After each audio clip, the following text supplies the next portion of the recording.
स्वागत छ दोस्रो भिडियोमा क्वेशन नम्बर 2A गर्नतर्फ लागौं। अब sin 75 भनेको 30 प्लस 45 अथवा 45 प्लस 30।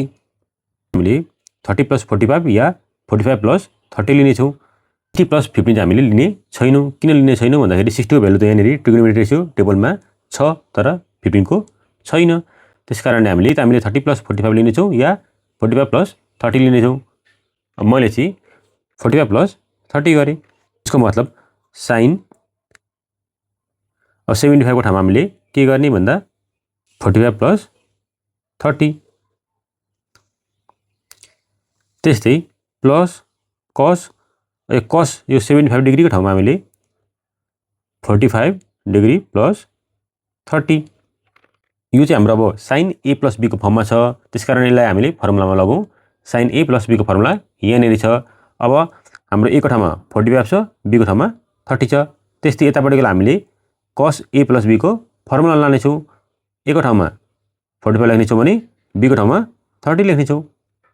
लेखौं sin अब यहाँ a को ठाउँमा 45 डिग्री इन्टु cos b को ठाउँमा 30 डिग्री प्लस फेरि cos a को ठाउँमा 45 डिग्री b को ठाउँमा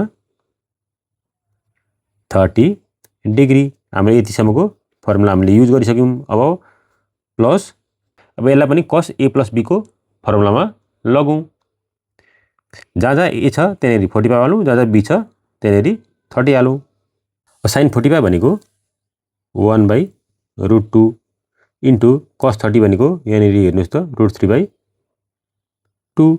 यो प्लस cos 45 भनेको 1/√2, sin 30 भनेको 1/2। यतिसम्म हाम्रो सकियो। अब यस पछाडिको गरौँ। प्लस cos 45 भनेको 1/√2 इन्टु cos 30 भनेको √3/2 माइनस sin 45 भनेको 1/√2 इन्टु sin 30 भनेको यसलाई र यसलाई काटौँ। किन सेम छ, यहाँ प्लस छ भने यहाँ माइनस छ, यहाँनेरि इन्टु छ। त्यसकारणले माथि माथि तल तल मल्टिप्लाई गरौँ।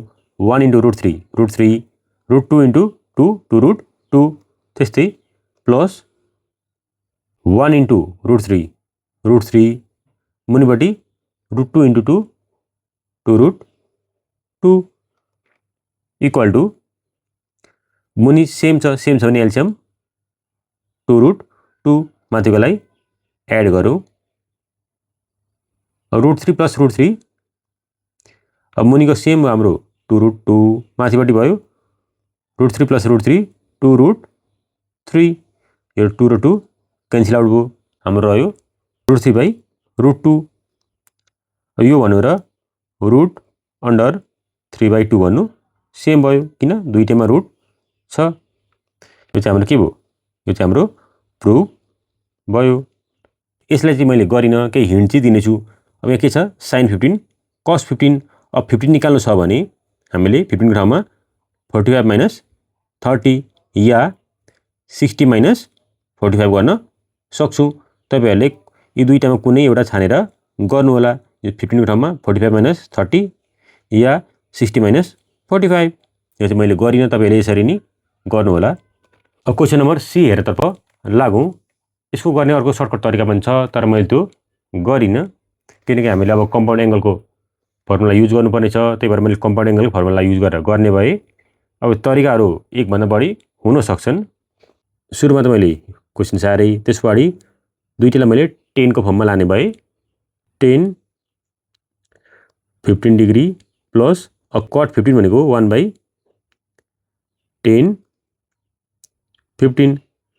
तपाईले पढ्नु भएको होला cot theta equal to 1/10 theta को फर्मुला हो। त्यही फर्ममा मैले लगे। के गर्ने भन्दा यसलाई फर्मुलामा लैजाने। अब 10 15 को ठाउँमा मैले गर्ने भए 45 माइनस 30। अब जहाँ जहाँ a छ फर्मुलामा त्यहाँनेरि 45 हाल्ने भयो भने जहाँ जहाँ b छ त्यहाँनेरि 30 हाल्ने भए।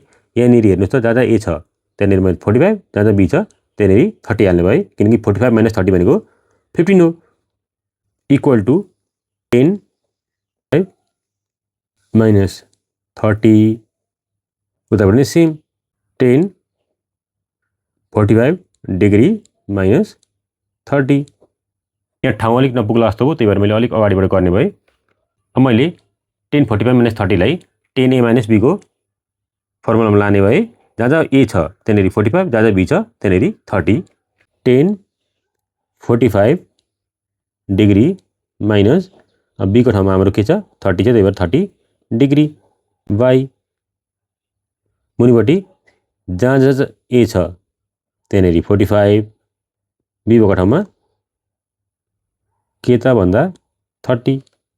अब प्लस उता पनि 1 बाई के गर्नु पर्यो, सेम कुरो दोहोऱ्याउनु पर्यो, किनकि यो भन्नु र यो भन्नु एउटै हो। अब यहाँ जे छ यहाँनिर त्यही सारौँ। अब मैले यही सारेँ किनकि यो भन्नु र यो भन्नु एउटै हो। हेरौँ 10 45 भनेको हाम्रो के हो 1 हो 1। त्यस्तै 10 30 भनेको 1 बाई रुट 3 बाई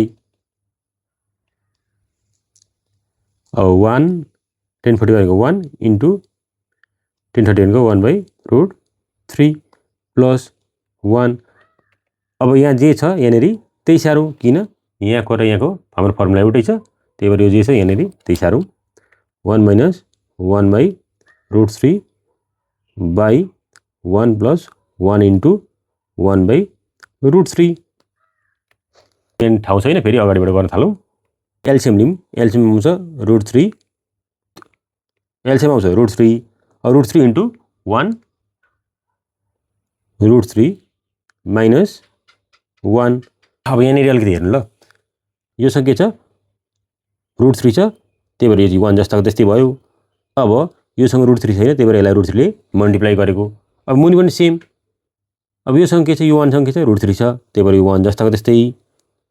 अब यो 1 सँग रुट 3 छैन, त्यही भएर एलसिएम लिएपछि यो 1 लाई चाहिँ रुट 3 ले मल्टिप्लाई गरेर यहाँ रुट 3 भएको, 1 इन्टु रुट 3 भएर रुट 3 भएको।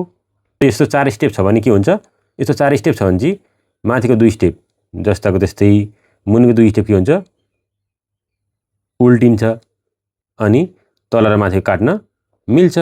जस्तो यहाँ के छ 4 स्टेप छ, हेर्नु त 4 स्टेप छ भने माथिको 2 स्टेप जस्ताको त्यस्तै, मुनिको 2 स्टेप यहाँ उल्ट्यो, उल्टेर इन्टु भयो। इन्टु हुँदाखेरि चाहिँ के भयो तल र माथि सेम छ भने काटिन्छ।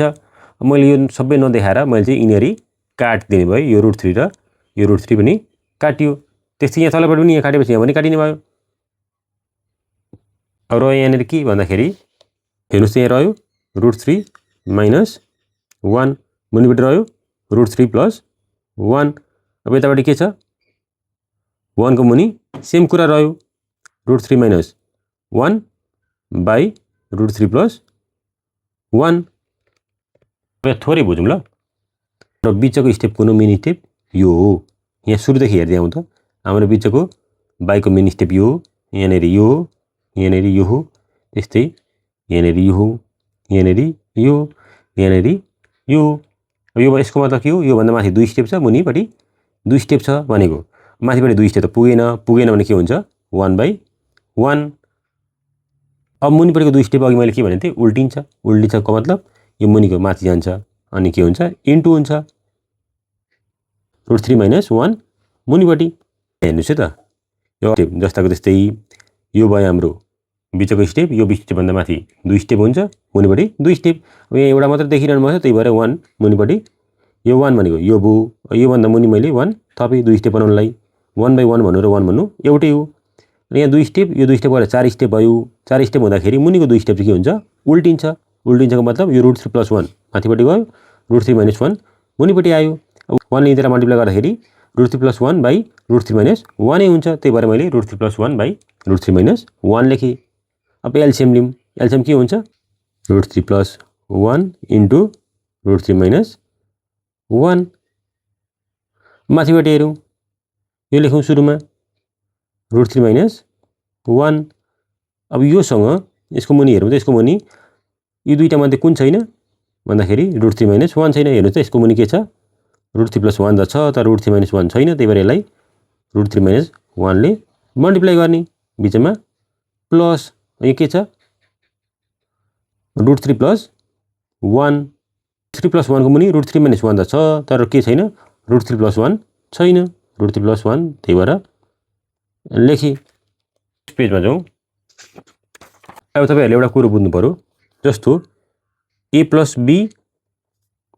b छ भने यो दुईटा मल्टिप्लाई गर्दा के हुन्छ? a + b को होल स्क्वायर हुन्छ। अब यसको फर्मुला के हुन्छ?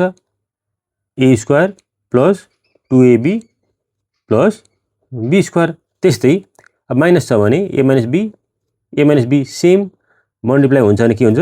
यसको होल स्क्वायर हुन्छ। a - b को होल स्क्वायर। अब यसको फर्मुला लेखौँ, a² - 2ab + b²।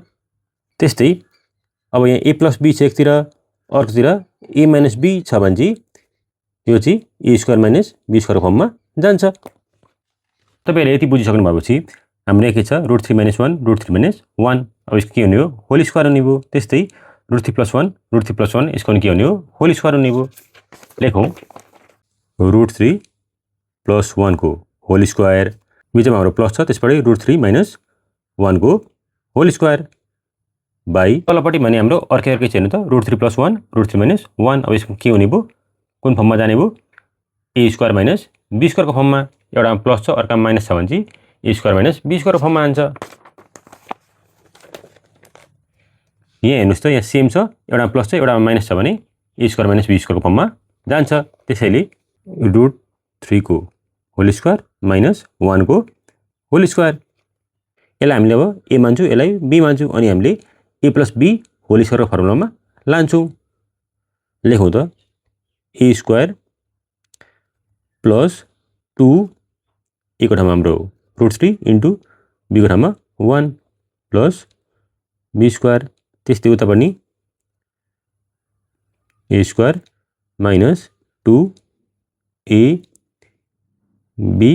+ b² बाइमा के भयो? √3 को होल स्क्वायर भनेको 3 - 1 को होल स्क्वायर भनेको 1। अब यहाँनिर हेरौँ कहीँ काटिन्छ कि? अब यहाँनिर हेर्नुहोस् त, 2 * √3 + 1 तर साइन प्लस। अब यतापट्टि 2 * √3 - 1 तर साइन माइनस। अब सेम छ, एउटामा साइन प्लस छ अर्कामा माइनस छ भने त्यो क्यान्सल आउट भयो। अब √3 को होल स्क्वायर भन्नु र 3 भन्नु सेम हो, प्लस 1 को स्क्वायर 1। त्यस्तै अब यहाँनिर साइन प्लस √3 को होल स्क्वायर भनेको 3, लास्टमा प्लस 1 को स्क्वायर भनेको 1 नै भयो। मुनिपट्टि 3 - 1 2। अब माथि भयो 8, मुनि भयो 2। अब 8/2 4।